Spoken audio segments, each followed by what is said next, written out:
I just got to ride in a Mustang. Oh my God.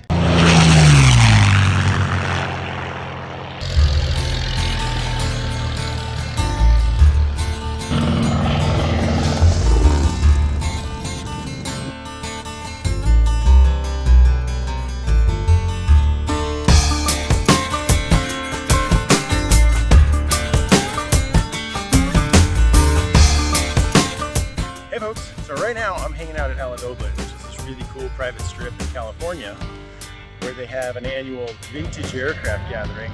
And right now, they're out flying 5 OX5 powered biplanes, which is pretty cool.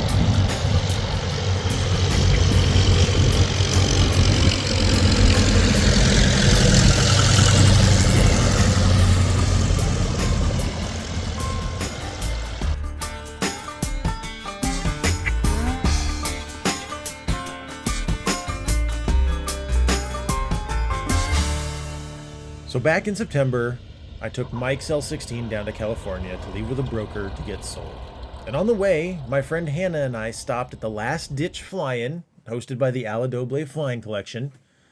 We got there Thursday evening, set up our tents and the lawn amongst the wings and wires of the OX5 collection, and then toured the collection a bit and met some of the other folks that were in town for this pretty cool event. Friday morning, bright and early, we got up and started mingling and getting to meet some of the other folks. And then, of course, soon enough, airplanes were flying and people were giving rides. And quite frankly, it was just a really fun, low-key environment of casual aircraft enthusiasm, I suppose would be the best way to put it.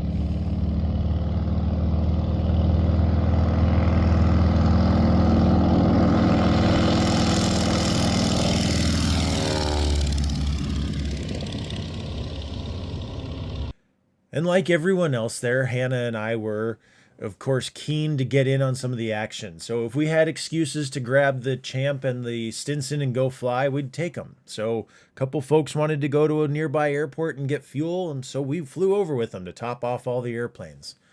On the way back, we flew some formation and did some photography and videos because, of course, we're there. We had the opportunity. And it was an absolute blast. And it kind of had the feel of like a vintage hot rod gathering. If something wasn't working, immediately wrenches came out and there were people standing by and volunteering to help fix things and get airplanes working again. Predominantly this Lincoln Page that the WAM had traded to Walt for the Cunningham Hall back in April of 2024. And it was just cool to get to be able to hang out with these people and learn from them and occasionally lend a hand. And on the theme of vintage hot rod gatherings and that camaraderie, it was kind of awesome that on Saturday, a vintage hot rod club showed up with their flathead V8 powered Fords and parked on the ramp, just really kind of consolidating that nostalgic feel of vintage aviation, vintage hot rods, just a bunch of people passionate about old machinery.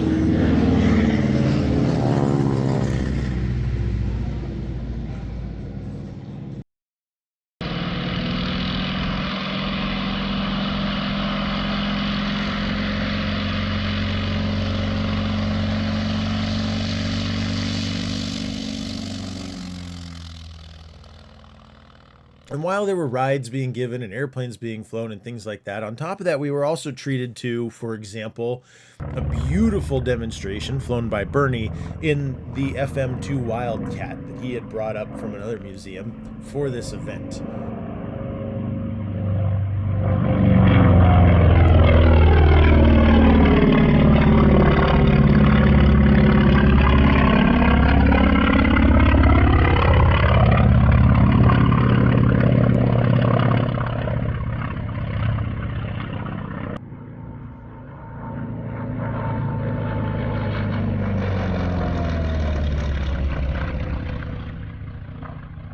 This is my kind of fly-in.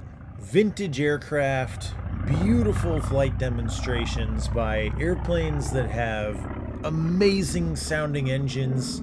I love radials, I love water-cooled V12s and V8s, And if I never saw another jet demo as long as I live, I'd be okay with it. I just honestly think all the big military jet displays are so boring. And that's a personal opinion. You don't have to agree with me. But I would get so much more jazzed over things like this. Walt's Lockheed Vega. There's only 2 or 3 surviving airworthy Vegas in the world right now.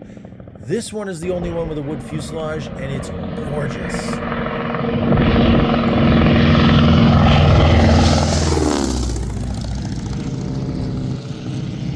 And it isn't just painted to look like the old Shell No. 5 Lockheed Vega. This is the old Shell No. 5 Lockheed Vega, which I think is just so cool to get to see this piece of history still flying and being kept alive and preserved in beautiful airworthy condition for hopefully generations to come.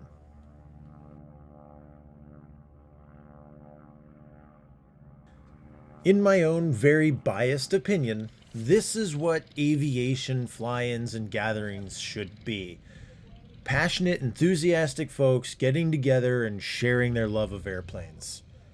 And part of that is things like this. On Friday and Saturday evenings when the weather was calm and the air started to cool, they would send up Walt's OX5 collection.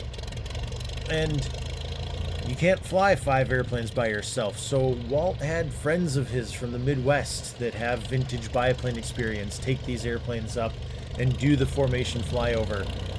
And on that same theme from earlier of sharing aviation with each other, for example, Hannah got to go for a ride in this Waco 9, which is stunning. There's only 3 airworthy Waco 9s in the world right now, and so for her to get to check off that bucket list item of flying behind an OX5 V8 was really cool that people came together to make that happen.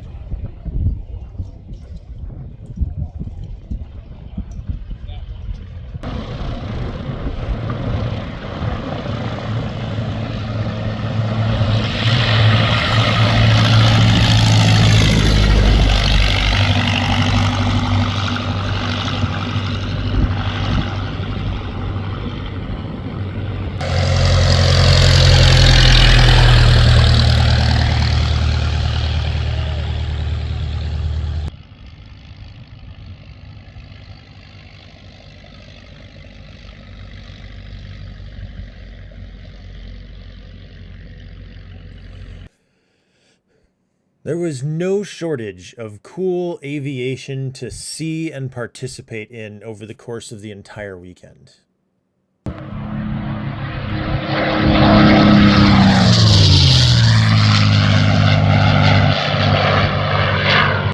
There were surprise visitors like Goldfinger that literally just did a flyby and continued on its way. Or this beautiful Ryan, which flew down from the Seattle area to be at this event. Or the Dragon Rapide, which I had never gotten to see a real one in person before, and this thing is spectacular.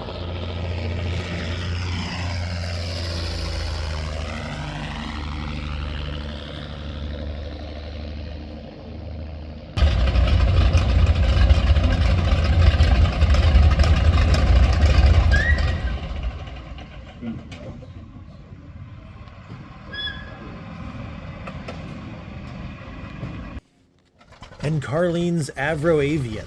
There's only about a half dozen of these left in museums on static display, and this is the only airworthy example that I know of anywhere in the world. So getting to see this airplane go out and fly was an absolute treat.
And then, for myself personally, probably the ultimate highlight of the entire weekend was getting to go for a ride with Walt in his P-51A.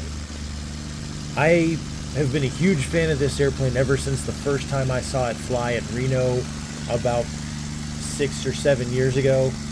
And so when Carlene asked me if I would like to go for a ride in it, I honestly couldn't say no. And so to both Walt and Carlene, I just want to say from the very bottom of my heart, thank you so incredibly much for this amazing opportunity. I will remember this for as long as I live. And with that being said, I think I'm going to sign off here for this video and just share with you some of my favorite clips from the weekend. And I hope to see you all in the next video.